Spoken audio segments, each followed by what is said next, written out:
Welcome to Take 5, your 5-minute inspirational message from Solid Rock Drogheda. I'm Nick Park, and last month I was visiting Norway. I was in the beautiful city of Bergen, and I was there with a colleague of mine, John Olsen. He's the overseer of the Church of God, our denomination, in the Netherlands. And we were there together to receive the wonderful Metanoia Church in Bergen into our church family. And so as we were there, it was snowy. I mean, it was like, for me, it was really heavy snow. Maybe not so much for people in Norway, but I wasn't used to it, and John wasn't used to it either. And we were staying in this apartment. One of the brothers in the church owned an apartment that he rents out, like Airbnb kind of thing. And so we were able to stay in that apartment. They very generously made it available for us.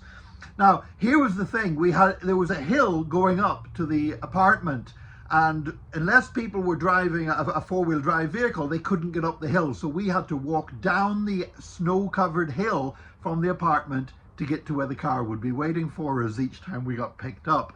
Now, my friend John had not got suitable shoes on for walking down that hill. And it was so funny watching him because every footstep you were waiting for him to fall. And so I would go down quickly down the hill in front of him because I had a better pair of shoes with me. And I would be there with my camera filming him coming down the hill, just wanted to catch the moment when he would fall. And it became like a running joke with us, and it became a running joke with the people who were collecting us in the car every day. They were saying, "You're waiting to get that video," and I'm saying, "Yeah, I'm going to put that video all over YouTube and everything else." Well, anyway, we worshipped with the church over several days. We received the church into our fellowship on the Sunday, and John flew back to Amsterdam that evening. So I never got the shot of John falling as he walked down that snow-covered hill. However, I had to be picked up early Monday morning to go to the airport for my flight. And as I was walking down the hill to get to the car, guess what happened? I fell. I mean, it wasn't just a little slip. I mean, my feet just went away from under me. Both my feet went flying in the air. I landed on my back. I bent my head forward so I didn't crack my head against the ground. But I mean, it was like a real pratfall. I mean, I looked so stupid. When I get to the car, these guys there in the car waiting for me, they're trying to keep a straight face, and then we just all burst out laughing, because it wasn't just that I had fallen. It wasn't just that I had looked stupid when I fell, which I did. It was the fact that I had been making a big deal of how I was much better at climbing down this hill than my friend John was, and I was waiting to catch him in his fall, which never happened. And then it happened to me. You know, the Bible says in Proverbs chapter 16 and verse 18, pride comes before a fall.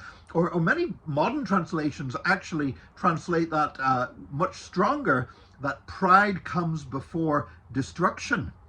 Now, I am grateful that I just had a fall, that I didn't encounter destruction that day. But there's no doubt that you know what, I probably would have fallen anyway, even if I hadn't done all that stuff with my friend John.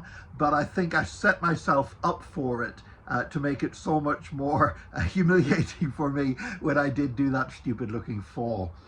Now, what fascinates me is that verse in Proverbs was written by King Solomon.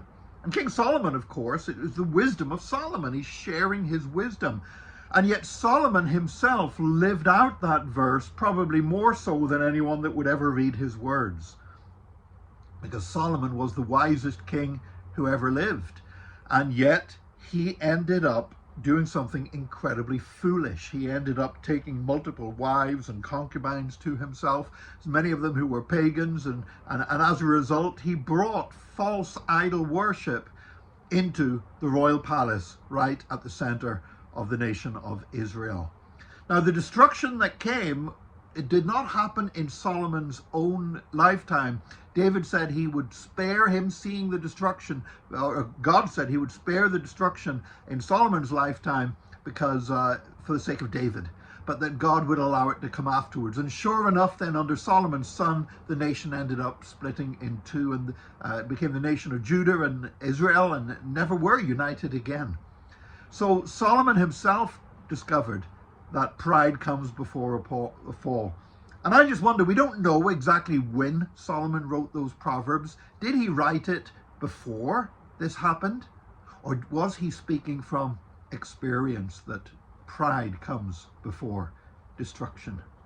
You know, I think I learned a lesson about pride and falling, and I'm grateful that I learned it on something as small in my life as having my pride hurt a little bit when I fell in the snow. But I would be determined that this would not be something that would affect my life in other parts of my life that are much more important and much more consequential. And I would share with you today, let's make sure that we are not walking in pride so that we don't encounter a fall.